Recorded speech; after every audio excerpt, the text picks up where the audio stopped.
Close to being to that time of blessings, time of fulfillment, time of realizing the promises of America to the people of America, all of them. Now that we are right at the door of those blessings, people want us to become racist all over again. Right. Want America to be separated all over again. Right. Want racism and nationalism and fanatical nationalism to dominate America. Want people to be divided one against another. Want Muslims to hate Christians, Christians to hate Muslims, blacks to hate whites, whites to hate blacks. Too late, Nicodemus.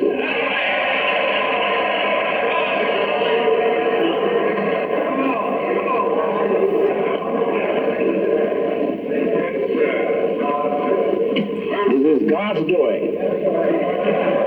not ours. We haven't brought this day in. I have a son who's fasting. He's 11 years old. He's been fasting since he was 8. He hasn't broken a fast month since he began. He has observed 4 years, 4 months during the year fasting. Haven't broken a single one of them. Right in the house among him, there are those who don't keep it. There are those who are weak. It hasn't weakened him for 4 consecutive years. Tell me, who's doing is that? Is that his doing or is that God's doing? That's God's doing. All right, we have a community here that's been sitting on this floor now for almost 4 consecutive years. They were used to sitting in chairs on soft seats and ran back and relaxing, but they have been sitting on this hard floor for now almost 4 years, and they sit peacefully here. They have sat here with me almost for 7 to 8 hours once, and none of them showed any sign that they wanted to get up and walk away from what I was saying. Tell me, whose doing is that? Is that my doing or is that God doing? That is God's doing. The son of the Honorable Elijah Muhammad, a man who said all white folks were devils, born and unborn, babies in the womb and those coming are devils. One who said that nature was uncorrectable, couldn't be corrected, said they were devils by nature. His son now is teaching this religion and bringing these people together, and they are as united now unto me as they were unto him, and more determined now to stay in this path than they ever was before. Tell me, whose doing is that? Is that God's doing or my doing?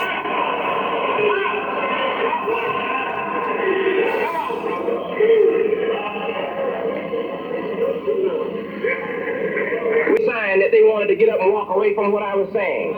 Tell me, whose doing is that? Is that my doing or is that God doing? That is God's doing. The son of the Honorable Elijah Muhammad, a man who said all white folks were devils, born and unborn, babies in the womb and those coming are devils.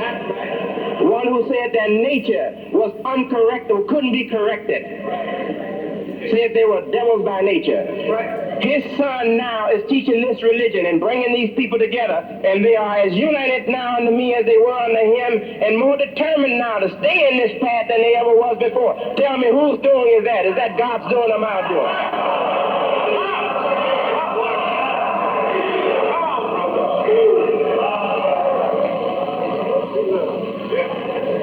We just want to recognize the works of God.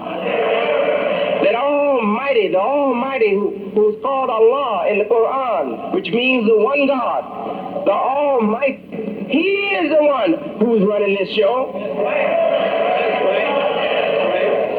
Not us. I haven't made myself the leader I am. These people haven't made themselves the Muslims they are. Allah has done that. Do you think Mr. Nicodemus can divide us after Allah has united us? Oh, no.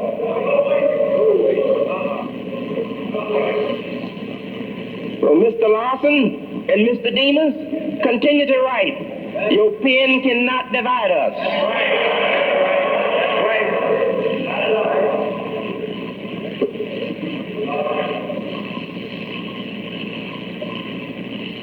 You know, great sign of God's blessing to human beings has been shown to us in the great religions. And it's a sign that really is seen in the physical environment, in the operations of life and death, darkness and light. And God has pointed these things out to us through his great prophets. Man's hope universally is to come out of the seasons of hell and blessings, of torments and blessings, into a season of continuous blessings. Man's universal aspiration has been to break free of this old uncertainty. That's right. That throw us sometime in hell and release us sometime to a little breathing spell. We want to take our life away from the wheel of uncertainty. The Las Vegas gambling wheel that dominate the life of the ungodly. We want to get free of that thing.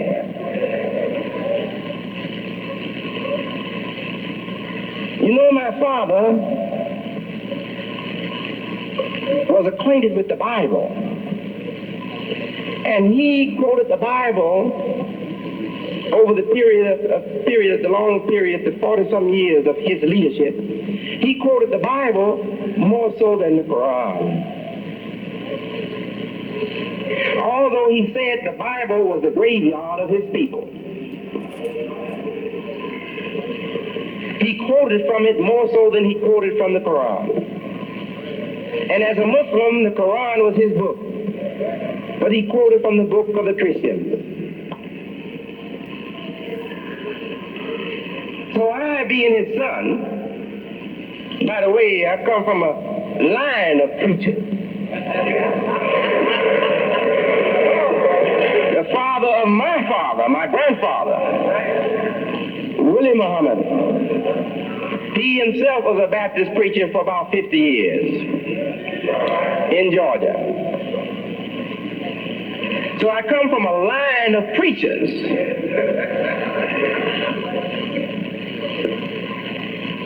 I would like to be a little unorthodox as an imam today.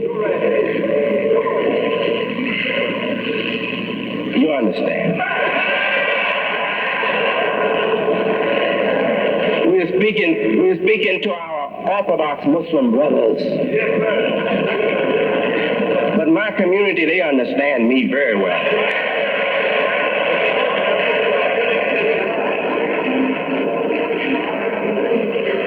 I would like to quote from the New Testament a little bit. You know, in the New Testament, Jesus questioned those that are watching the happenings in the sky and can read the face of the sky, can't read the signs of the seasons.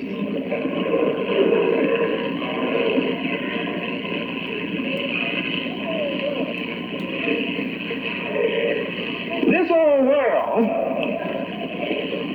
influence our thinking to make us readers of faces. But we are not readers of symptoms and causes.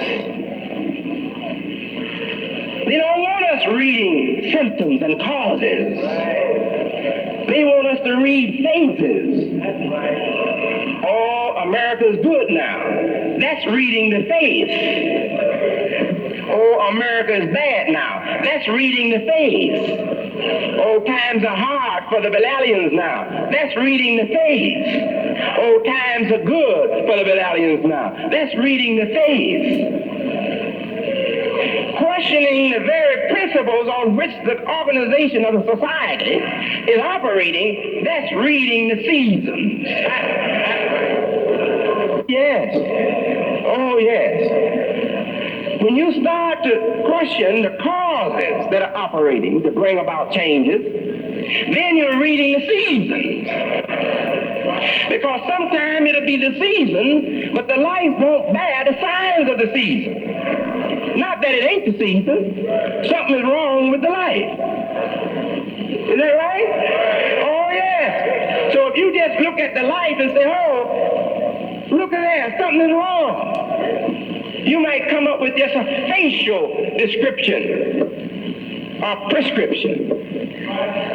But if you have some knowledge of the principles that support that life, and you have some knowledge of how those principles are regulated, then you can tell us what is wrong with the life and bring it in accord with the season. Is that right? You can bring it into a season. Now the hope, I said, of universal people on this earth, the hope of people everywhere, is to get free of this old uncertainty. The forces that are now fighting the White House and pretending to be our friend, those forces are forces that want us to read the face of things and never look deeper to see what is wrong with the system.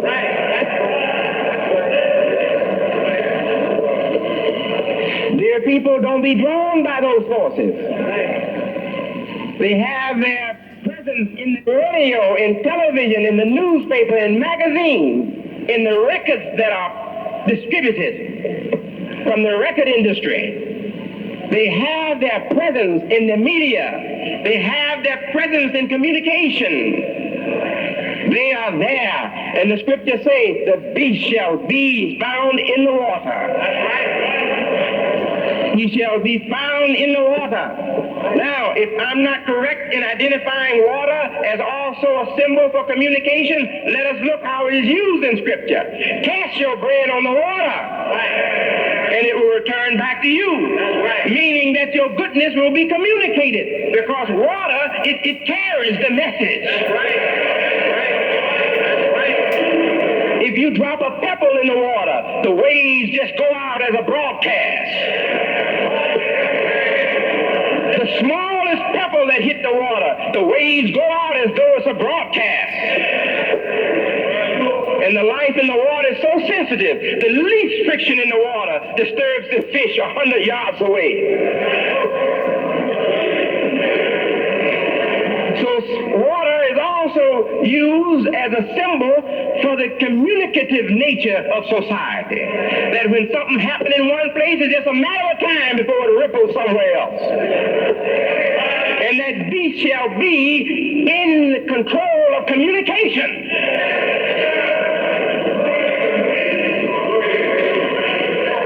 Look out! Nicodemus! We're getting ready to turn your lake into a fire.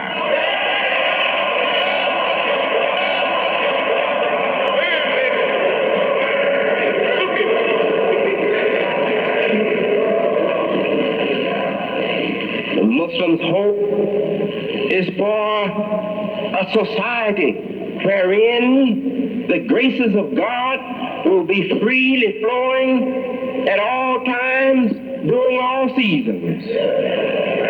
Why do we have to be under some Sisyphus principle? That's right. Huh? Why do we have to be under some invisible machinery that works the brains and minds of society as though it is their own created computer? Why do we have to be such slaves? God is our God.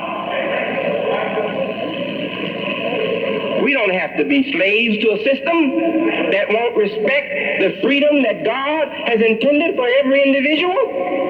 What is that freedom? The freedom to grow and reach your full potential.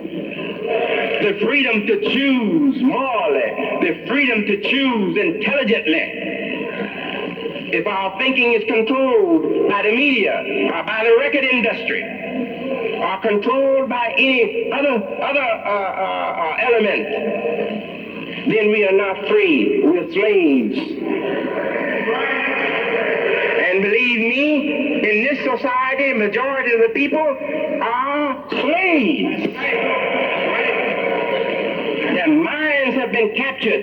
Their minds are imprisoned. They are doped and duped, drugged, sedated. They're sent off on a trip without their conscience in their grip. They don't have their thinking apparatus under their control. They go with other influences controlling the thinking apparatus.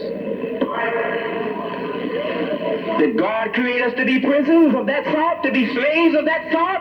He created us to use our own faculties and to be in touch with our intelligence. He created us to be free to make our own moral decisions. Has Christianity changed?